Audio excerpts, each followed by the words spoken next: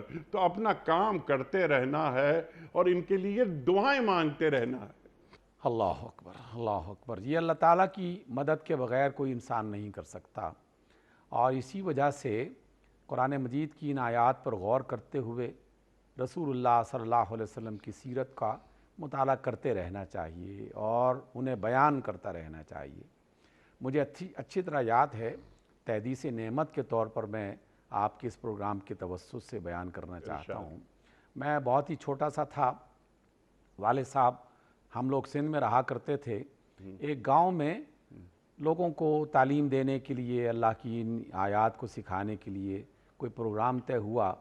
میں سائیکل پہ والد صاحب کے ساتھ بیٹھ کے وہاں گیا، مجھے اچھی طرح یاد ہے، اور کئی منظر اور بھی ہیں، لیکن صرف ایک یہ والی بات بیان کر کے ہم اپنے اس موضوع کو جو ہے وہ اختیار کرتے ہیں سمیٹنے کے لیے۔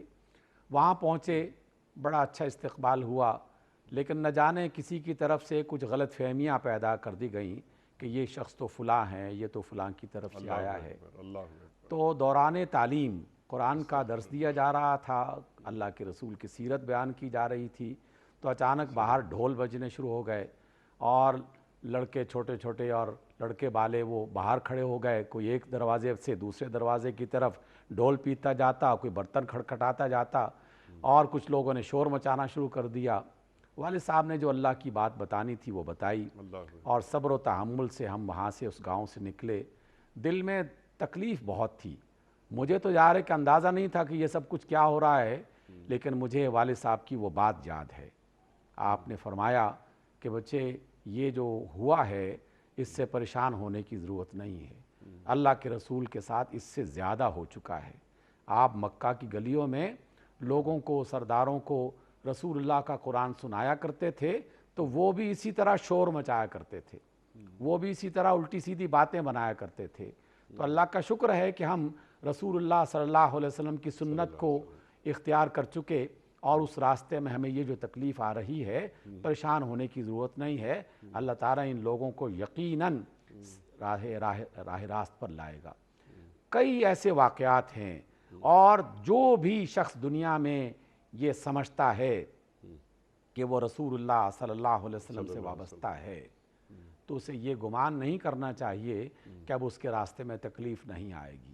ایسا نہیں ہے کہ بس اچھے اچھے کھانے کھاتے جاؤ، بہترین قسم کے استقبال جو ہے وہ سمیٹتے جاؤ، دولت ملتی جائے، عزت ملتی جائے، اور ہاتھ پاؤں لوگ چوم رہے ہیں، جا رہے ہیں۔ یہ ساری اللہ تعالیٰ کی طرف سے نعمتیں میسر آتی ہیں، یقیناً رسول اللہ کو بھی یہ عطا کیا گیا، لیکن اسی راستے میں یہ والی گھاٹیاں اور یہ والے راستے ضرور آتے ہیں۔ تو اس لیے جیسے ہم نے ذکر بھی کیا کہ رسول اللہ صلی اللہ علیہ وسلم کو نہ ان کے پتھروں سے پریشانی تھی زیادہ، اور نہ ان کی دیگر جو حرکتیں وہ کر رہے تھے ان سے دکھ ہوتا تھا، لیکن جو دین قبول نہیں کر رہے تھے، اللہ کا راستہ اختیار نہیں کر رہے تھے، اس کا دکھ جو ہے وہ اللہ تعالیٰ کے رسول نے سب سے زیادہ محسوس کیا۔ اور پھر کیا کیا اللہ تعالیٰ کے رسول نے؟ سنت کیا بتاتی ہے، طریقہ رسول کیا بتاتا ہے کہ آپ دن کے وقت ان کو اللہ کی تعلیم دیتے رہے، دیتے رہے، دیتے رہے، اور رات کی تنہائیوں میں ان کے لیے دعا کرتے رہے، مسلسل دعا کرتے رہے کہ اے اللہ ان کو سیدھے راستے پر چلا دے۔ اے اللہ، طائف والے سمجھ نہیں رہے، نادان ہیں، پتہ نہیں ہے کہ میں کون ہوں، اور مجھے کتنا بڑا پیغام دیا گیا ہے، کتنی بڑی نعمت سے مجھے اور ان کو نوازنا چاہتا ہے، لیکن نادان لوگ ہیں، اے اللہ ان کو ہدایت کر دے۔ اور دنیا والوں نے دیکھا کہ طائف کے وہی لوگ جو پتھر برسا رہے تھے، وہ رسول اللہ صلی اللہ علیہ وسلم کی خدمت میں خود پیش ہوئے۔ عبد یالیل ایک وفد لے کر غزوہ تبوک کے بعد رسول اللہ صلی اللہ علیہ وسلم کی خدمت میں خود حاضر ہوا، اور ان سے نہ صرف معافی طلب کی بلکہ دین کو قبول کرنے کے لیے مختلف روشنیاں، تعلیمات حاصل کی، اور کچھ ہی دنوں کے بعد پورا طائف دین اسلام میں داخل ہو جاتا ہے۔ اور یہ ہے اس صبر کا اجر، یہ صبر کا اجر ہے، یعنی اس داعی حق کو تو جو اجر ملنے ہیں وہ تو ملنے ہی ملنے ہیں، سبحان اللہ۔ لیکن ان کے صبر کا جو ثمرات ہیں اس کے، وہ ان لوگوں کو بھی مل رہے ہیں کہ جنہوں نے تکلیفیں پہنچائیں، بعد میں توبہ کر لی اور سیدھے راستے پر چلنا شروع ہو سبحان گئے۔ اللہ. تو ڈاکٹر صاحب یہ ضبط کو ضابطہ ہو جانا چاہیے. کیا خوبصورت جملہ ہے، اللہ ضبط کو اکبر. ضابطہ بنا لیا جائے جی. تو انسان جو ہے وہ مستقل طور پر پوری زندگی میں اس پر عمل کرتا رہتا ہے، اور اس عمل ضابطہ کو بنتا اللہ ہی سے تب ہے۔ منسوب کر دیا جائے کہ اے اللہ تیری خوشنودی کے لیے میں صبر کر رہا ہوں اور میں تیری معیت حاصل کر رہا ہوں، ان اللہ مع الصابرین، اور اس کا اجر، اس کا ثواب تو مجھے بڑا چڑھا کر دے گا. اور جیسا آپ نے فرمایا کہ زندگی میں تجربات ہوتے ہیں کہ صبر کیا اور سرخرو ہوئے اور اللہ تعالیٰ کے انعامات کے مستحق ہو گئے. ڈاکٹر صاحب پروگرام کا وقت یہاں مکمل ہو رہا ہے. اب ہم یہ جو گفتگو کر رہے ہیں، سبحان اللہ، قرآن کریم کے حوالے سے باتیں ہو رہی ہیں. قرآن کریم قدم قدم پر ہمیں وقار کے ساتھ جینا سکھاتا ہے. ہم اپنی نسلوں میں کیا یہ اقدار منتقل کر رہے ہیں؟ لقمان، حضرت لقمان بچے کو، بیٹے کو بتا رہے ہیں، تو اس میں ایک جملہ آپ یہ بھی فرماتے ہیں کہ وَاصْبِرْ عَلَىٰ مَا أَصَابَكَ. ڈاکٹر صاحب جی بالکل. کیا ہم اپنی اولاد کی تربیت صبر کے حوالے سے کر رہے ہیں؟ انیق بھائی دیکھیے، آپ نے ایک بہت بڑی شخصیت کا نام لیا، سیدنا لقمان. نبی نہیں تھے، رسول نہیں تھے، لیکن اللہ تعالیٰ نے حکمت سے نوازا تھا. لیکن کیسی بدنصیبی ہے کہ سوشل میڈیا جناب لقمان سے بھرا ہوا ہے، لیکن صرف پیٹ کا درد، سر کا درد، کمزوری، اس کا علاج لقمان سے تلاش کیا جا رہا ہے. حالانکہ لقمان طبیب نہیں تھے، وہ لوگوں کو اس طرح کی دوائیں دینے والے لقمان نہیں تھے. وہ لقمان تو حکمت اور دانش کے، سورہ لقمان کا ذکر نہیں ہو رہا. ہاں، اس لقمان کا ذکر نہیں ہو رہا. اور یہ والا لقمان جو پتہ نہیں کہیں تھا کہ نہیں تھا، لیکن جس لقمان نے اپنے بیٹے کو یہ نصیحت کی کہ اللہ کے ساتھ کسی کو شریک نہ بناؤ، یہ تعلیم کون سا باپ اپنے بچوں کو دے رہا ہے؟ لقمان کا حوالہ ہو اور یہ تعلیم نہ ہو تو لقمان کا حوالہ بیکار چلا گیا. لقمان کی وہ حکمت، وہ دانش جو انسانوں کو شرک سے بچا رہی ہے، اللہ پر ایمان لانے کا راستہ بتا رہی ہے، توحید کے راستے پر چلنا سکھا رہی ہے، اور زندگی میں یہ بات بتا رہی ہے کہ اے بچے جان لو اچھی طرح کہ کوئی بھی ذرہ، معمولی سا بھی ذرہ زمین کی تہوں میں چھپا دو یا آسمان کی فضاؤں میں گم کر دو، اللہ تعالیٰ اسے بھی لانے پر قدرت رکھتا ہے. گویا کہ بچے کو یہ سکھایا جا رہا ہے کہ تم اپنے عمل میں کوئی چیز اگر چھپا کے کر لو اور یہ گمان کرو کہ کوئی نہیں جانتا، تو یہ مت گمان کرنا، جو ہمارا رب ہے وہ ہر چیز کو جانتا ہے. وہ پردہ پوشی کر رہا ہے، یہ اس کا کرم، اس کی مہربانی، اس کا رحم ہے. لیکن یہ مت جانو کہ کسی کو پتہ نہیں چل رہا. کاش کہ ہمارے سیاستدانوں کو اور ہمارے حکمرانوں کو اور ہمارے لیڈرز کو یہ پتہ چل جائے. اللہ تعالیٰ کی اتنی عظیم الشان قرآن مجید کی آیات میں بھرا پڑا ہے یہ سارا بیان کہ اللہ جانتا ہے، وہ سمیع و خبیر ہے، سمیع و علیم و بصیر ہے، سب وہ جانتا ہے، دیکھتا ہے، سنتا ہے. لیکن یہ گمان کرتے ہیں دھڑلے سے جھوٹ بولتے ہوئے کہ شاید ہمارا جھوٹ کبھی آشکار نہیں ہوگا، کسی کو خبر نہیں ہوگی.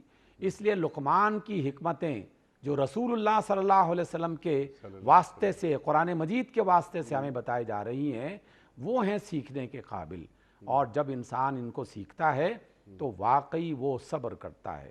اور آپ کے جملے کو میں دہرانا چاہوں گا کہ صبر جو ہے وہ صرف ضبط کا نام نہیں ہے، ضبط لمحوں کی بات ہے، ضابطہ پوری زندگی کا عمل ہے. جس نے ضبط کو ضابطہ بنایا اس نے لمحوں کو پوری زندگی میں بکھیر دیا اور اس کا جو ہے وہ حصہ بنا دیا.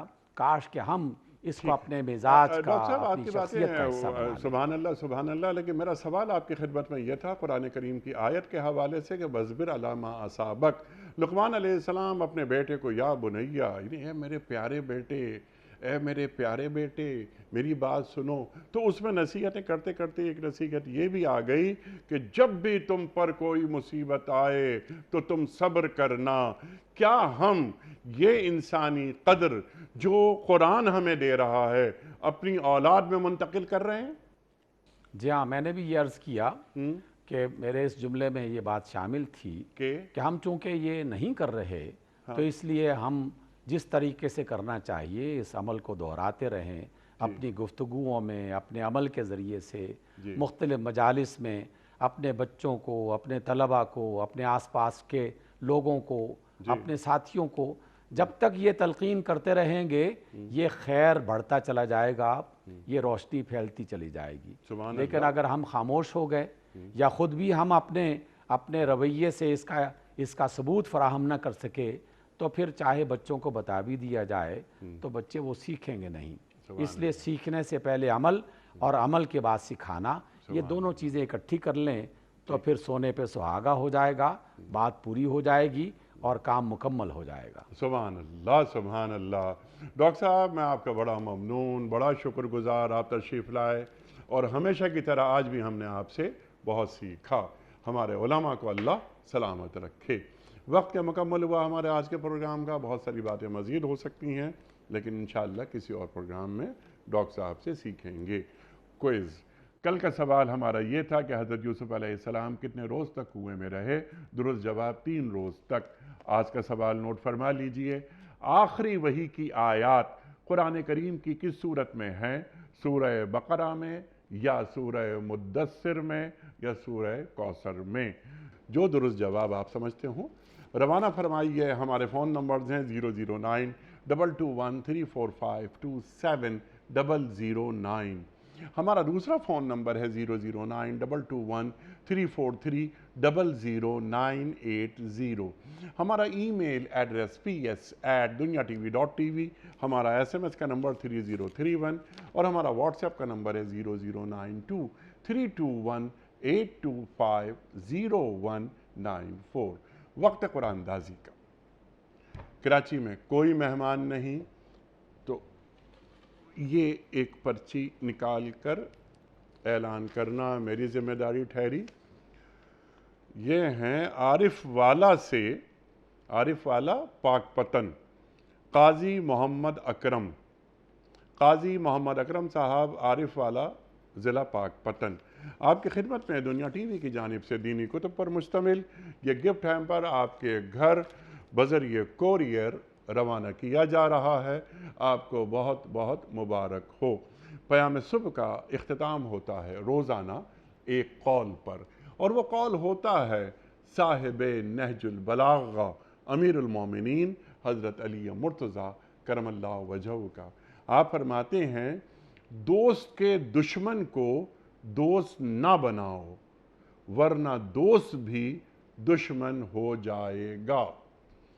دوست کے دشمن کو دوست نہ بناؤ ورنہ دوست بھی دشمن ہو جائے گا۔ سبحان اللہ سبحان اللہ۔ اپنے میزبان انیق احمد کو کل تک کے لیے اجازت دیجیے۔ خدا حافظ۔